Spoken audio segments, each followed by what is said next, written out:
जय श्री कृष्ण दोस्तों, राधे राधे। रितु भक्ति चैनल में आप सबका स्वागत है। आज हम सोमवार व्रत की कथा प्रारंभ करने जा रहे हैं। एक बहुत धनवान साहूकार रहता था, जिसके घर धन आदि किसी प्रकार की कमी नहीं थी, परंतु उसको एक दुख था कि उसको कोई पुत्र नहीं था।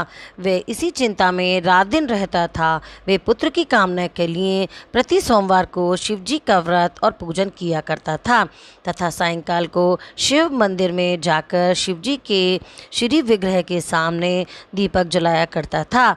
उसके इस भक्ति भाव को देखकर एक समय श्री पार्वती जी ने शिव जी महाराज से कहा कि महाराज, ये साहूकार आपका अनन्य भक्त है और सदैव आपका व्रत और पूजन बड़ी श्रद्धा से करता है। इसकी मनोकामना पूर्ण करनी चाहिए। शिव जी ने कहा, हे पार्वती, ये संसार कर्म क्षेत्र है। जैसे किसान खेत में जैसा बीज बोता है वैसा ही फल काटता है, उसी तरह इस संसार में प्राणी जैसा कर्म करते हैं वैसा ही फल भोगते हैं। पार्वती जी ने अत्यंत आग्रह से कहा, महाराज, जब ये आपका अनन्य भक्त है और इसको अगर किसी प्रकार का दुख है तो उसको अवश्य दूर करना चाहिए, क्योंकि आप सदैव अपने भक्तों पर दयालु होते हैं और उनके दुखों को दूर करते हैं। यदि आप ऐसा नहीं करेंगे तो मनुष्य आपकी सेवा और व्रत क्यों करेंगे। पार्वती जी का ऐसा आग्रह देख शिव जी महाराज कहने लगे, हे पार्वती, इसके कोई पुत्र नहीं है।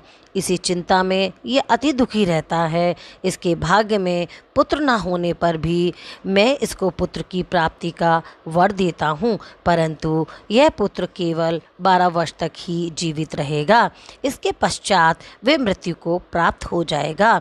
इससे अधिक मैं और कुछ इसके लिए नहीं कर सकता। ये सब बातें साहूकार सुन रहा था। इससे उसको ना कुछ प्रसन्नता हुई और ना ही कुछ दुख हुआ। वे पहले जैसा ही शिवजी महाराज का व्रत और पूजा करता रहा। कुछ काल व्यतीत हो जाने पर साहूकार की स्त्री गर्भवती हुई और 10वें महीने में उसके गर्भ से अति सुंदर पुत्र की प्राप्ति हुई। साहूकार के घर में बहुत खुशी मनाई गई, परंतु साहूकार ने उसकी केवल 12 वर्ष की आयु जान कोई अत्यंत प्रसन्नता प्रकट नहीं की और ना ही किसी को भेद ही बताया। जब तक वे बालक 11 वर्ष का हो गया तो वे बालक की माता ने उसके पिता से विवाह आदि के लिए कहा, तो वे साहूकार कहने लगा कि अभी मैं इसका विवाह नहीं करूँगा, अपने पुत्र को काशी जी पढ़ने के लिए भेजूँगा। फिर साहूकार ने अपने साले अर्थात बालक के मामा को बुलाया, उसको बहुत सा धन देकर कहा, तुम इस बालक को काशी जी पढ़ने के लिए ले जाओ और रास्ते में जिस स्थान पर भी जाओ यज्ञ करते और ब्राह्मणों को भोजन कराते हुए जाना। वे दोनों मामा भांजे यज्ञ करते और ब्राह्मणों को भोजन कराते जा रहे थे। रास्ते में उनको एक शहर पड़ा। उस शहर में राजा की कन्या का विवाह था और दूसरे राजा का लड़का जो विवाह कराने के लिए बारात लेकर आया था वह एक आंख से काना था। उसके पिता को इस बात की बड़ी चिंता थी कि कहीं वर को देख कन्या के माता पिता विवाह में किसी प्रकार की अड़चन पैदा ना कर दें। इस कारण जब उसने अति सुंदर सेठ के लड़के को देखा तो उसने मन में विचार किया कि क्यों न दरवाजे के समय इस लड़के से वर का काम चलाया जाए। ऐसा विचार कर वर के पिता ने उस लड़के और मामा से बात की तो वे राज़ी हो गए। फिर उस लड़के को वर के कपड़े पहनाए तथा घोड़ी पर चढ़ा दरवाजे पर ले गए। सब प्रसन्नता से पूर्ण हो गया।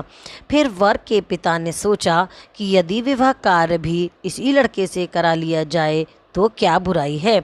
ऐसा विचार कर लड़के और उसके मामा से कहा, यदि आप फेरों का और कन्यादान के काम को भी करा दें तो आपकी बड़ी कृपा होगी।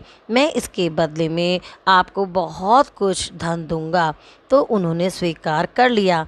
विवाह कार्य भी बहुत अच्छी तरह से संपन्न हो गया, परंतु जिस समय लड़का जाने लगा तो उसने राजकुमारी की चुंदड़ी के पल्ले पर लिख दिया कि तेरा विवाह तो मेरे साथ हुआ है, परंतु जिस राजकुमार के साथ तुमको भेजेंगे वह एक आँख से काना है।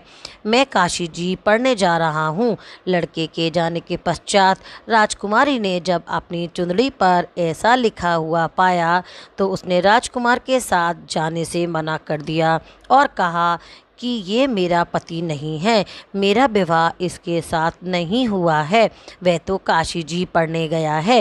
राजकुमारी के माता पिता ने अपनी कन्या को विदा नहीं किया और बारात वापस चली गई। उधर सेठ का लड़का और उसका मामा काशी जी पहुंच गए। वहां जाकर उन्होंने यज्ञ करना और लड़के ने पढ़ना शुरू कर दिया। जब लड़के की आयु 12 साल की हो गई तो उस दिन उन्होंने यज्ञ रचा कि लड़के ने अपने मामा से कहा, मामा जी आज मेरी तबीयत कुछ ठीक नहीं है। मामा ने कहा अंदर जाकर सो जाओ। लड़का अंदर जाकर सो गया और थोड़ी देर में उसके प्राण निकल गए। जब उसके मामा ने आकर देखा तो वे मुर्दा पड़ा है तो उसको बहुत दुख हुआ और उसने सोचा कि अगर मैं अभी रोना पीटना मचा दूंगा तो यज्ञ का कार्य अधूरा रह जाएगा। अतः उसने जल्दी से यज्ञ का कार्य समाप्त कर ब्राह्मणों को जाने के बाद रोना पीटना आरंभ कर दिया। संयोगवश उसी समय शिव पार्वती जी उधर से जा रहे थे। जब उन्होंने ज़ोर ज़ोर से रोने की आवाज़ सुनी तो पार्वती जी ने कहने लगी, महाराज कोई दुखिया रो रहा है, इसके कष्ट को दूर कीजिए। जब शिवजी पार्वती जी के पास जाकर देखा तो वहाँ एक लड़का मुर्दा पड़ा है। पार्वती जी कहने लगी, महाराज ये तो उसी सेठ का लड़का है जो आपके वरदान से हुआ था। शिवजी कहने लगे, हे पार्वती इसकी आयु इतनी ही थी सो ये भोग चुका। तब पार्वती जी ने कहा, हे महाराज इस बालक को और आयु दो, नहीं तो इसके माता पिता तड़प तड़प कर मर जाएंगे।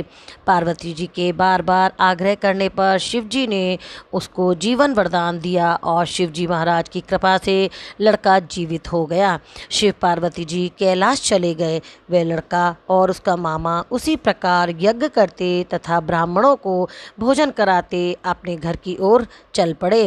रास्ते में उसी शहर में आए जहाँ उसका विवाह हुआ था।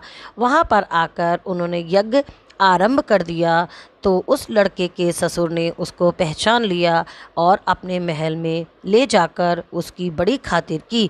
साथ ही बहुत सी दास दासियों सहित आदरपूर्वक लड़की की और जमाई को विदा कर दिया। जब वे अपने शहर के निकट आए तो मामा ने कहा, मैं पहले जाकर खबर कर देता हूँ। जब उस लड़के के मामा घर पहुँचे तो लड़के के माता पिता घर की छत पर बैठे थे और ये प्रण कर रखा था कि यदि हमारा पुत्र सकुशल लौट आया तो हम राजी खुशी नीचे आ जाएंगे, नहीं तो छत से गिरकर अपने प्राण त्याग देंगे। इतने में उस लड़के के मामा ने आकर ये समाचार दिया कि आपका पुत्र आ गया है तो उनको विश्वास नहीं हुआ। उनके मामा ने शपथ पूर्वक कहा कि आपका पुत्र अपनी बहू के साथ बहुत सारा धन लेकर आया है। तो सेठ ने आनंद के साथ उसका स्वागत किया और बड़ी प्रसन्नता के साथ रहने लगे। इसी प्रकार से जो कोई भी सोमवार के व्रत को धारण करता है अथवा इस कथा को पढ़ता है और सुनता है सुनाता है उसकी समस्त मनोकामनाएं पूर्ण हो जाती हैं। बोल शिव शंकर भोलेनाथ की जय। बोल अटल सुहाग पार्वती जी की जय। वीडियो देखने के लिए आपका बहुत बहुत धन्यवाद। यहाँ दिख रहे 2 वीडियो पर दबाकर आप और भी मेरे वीडियो देख सकते हैं। जय श्री कृष्णा। राधे राधे।